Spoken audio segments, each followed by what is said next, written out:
fair at forum, sir, was conducted. Ito rin po, nag-conduct na kayo? NLRO? Or this is the first time at NLRO? First time po ba?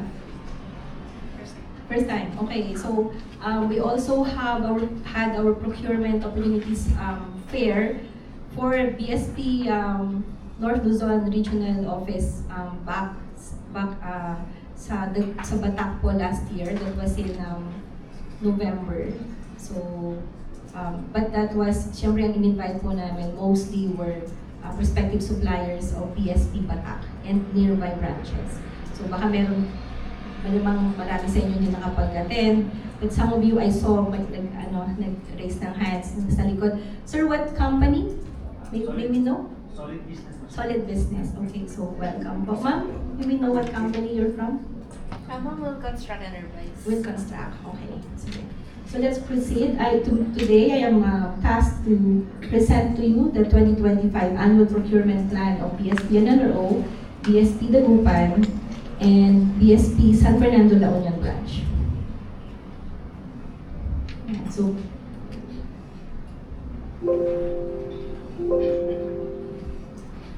so let's just have a quick revisit of what the annual procurement plan is before I present it to you. So what is the APP?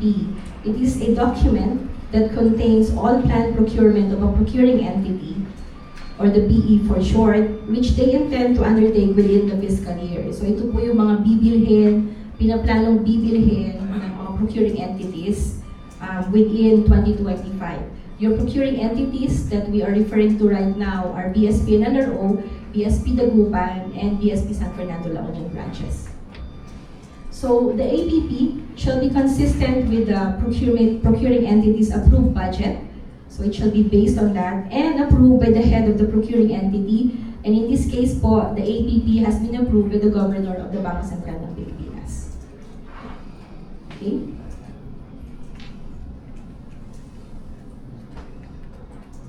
Yeah, so let's begin. This is the APP of BSP Dagupan branch. These are the items that they plan to procure within 2025. And you can see from the table the procurement projects and the mode of procurements that they will undergo or propose to undergo. So first one are banknote counting machines, desktop counting machines, coin counting machines. These units or procurement projects shall undergo competitive bidding, NP 2 failed biddings, pagka nag-fail po ng dalawang beses yung competitive bidding natin, and NP small value procurement or NPSVP. So the next item are 3 units truck, platform trucks, and this shall undergo small value procurement mode. Depending on the mode of procurement po, there will be documentary requirements that will be required or requested from you by the procuring entity. So more simple is the NPSVP or yung small value procurement. Pero syempre mas madami pong documentary requirements pagka competitive bidding yung mode of procurement natin. And competitive biddings are those that usually amounts to more than 1 million pesos yung kanyang ABC po. Kaya mas madami din siyang documentary requirements. Okay? Next items are 2-unit service utility vehicle, which shall also undergo competitive bidding or NP2 failed biddings. Next are cameras, LCD projectors, and outdoor speaker, which are portable, under NPSVP mode of procurement. Next are banknote counting machines. I'm sorry, naulit yan. I should go down.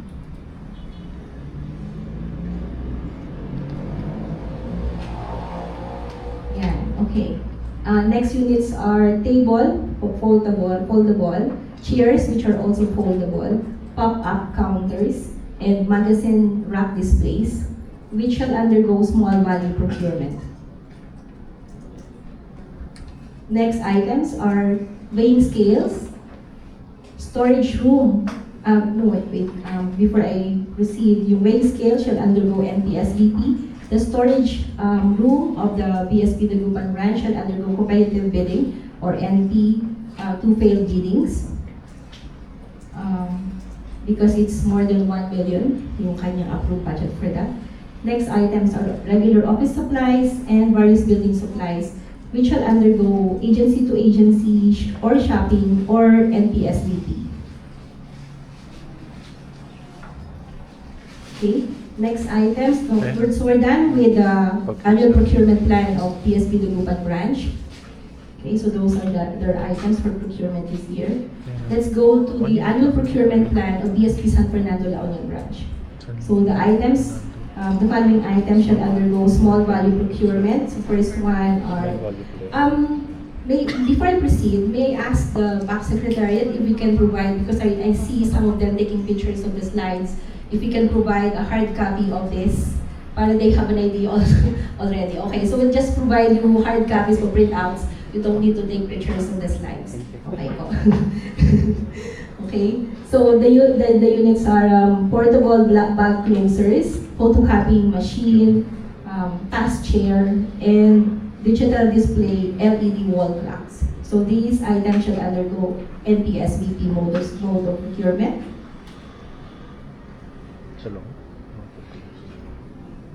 Okay, next are digital display LED wall clock, 3 inches in height, projector system, handheld wireless microphone, and audio mixer, all under NPSBP also.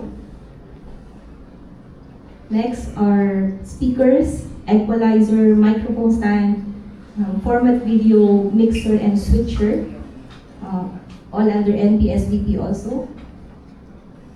Next are HDMI splitter, equalizer, smart TV, 55 inches, and various tools for the armored vehicles and service vehicles of BSP San Fernando La Union branch, all under NPSBP mode of procurement.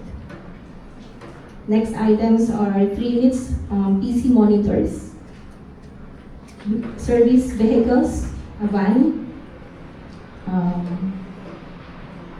ceiling mounted cassette type air conditioning unit, inverter type. The second and the third item shall undergo competitive bidding or NP2 failed biddings. And the next item are regular office supplies, which shall undergo agency to agency shopping or NPSBP modes of procurement. And the last item for BSP San Fernando La Union branch are building materials and supplies, under the mode of procurement of shopping or NPSBP. Okay, so that wraps up the annual procurement plan for BSP San Fernando La Union branch. Now, for the BSP North Luzon Regional Office, syempre po, Regional Office, mas madami siyang items that it needs and for procurement this year. So, the first one are 2 units, time and date stamp machine under NPSBP, manual binding machines under agency to agency or shopping, hydraulic pallet truck, shrink wrapping machine under NPSBP, plastic lead sealer, unit paper trimmer, portable stage, and solar sensor perimeter lights. Okay, the first and the last 2 items under NPSBP, and the second item, the paper trimmer, under agency to agency or shopping mode of procurement. Okay, next items are tone tracer, cordless screwdriver, cordless drill driver, and digital insulation tester all under NPSBP. Next are air purifiers, a multi-purpose gazebo for the BSP and NRO, camera, DLSR, and 1 set of projector system, all under NPSBP mode of procurement. Next are fabric pop-ups counters under NPSBP. I'll skip to the next item, also under NPSBP, so that's a 1 unit safe vault. burglar safe and with requirements such as minimum 2 hours fire resistivity and dial combination and key. And at least 3 locking bolts. Okay, next item is air exhaust blower ventilator industrial type. So those 3 items will be under NPSVP mode of procurement. Let's go back to the other item, which is a construction of an urban garden facility and landscaping works at BSP staff house within BSP and LRO. So that will undergo competitive bidding and NP2 fail biddings as necessary. Okay, next items are transparent shelves, acrylic sheet, socket wrench, combination wrench, and vacuum cleaner, wet and dry, heavy duty. So the first and the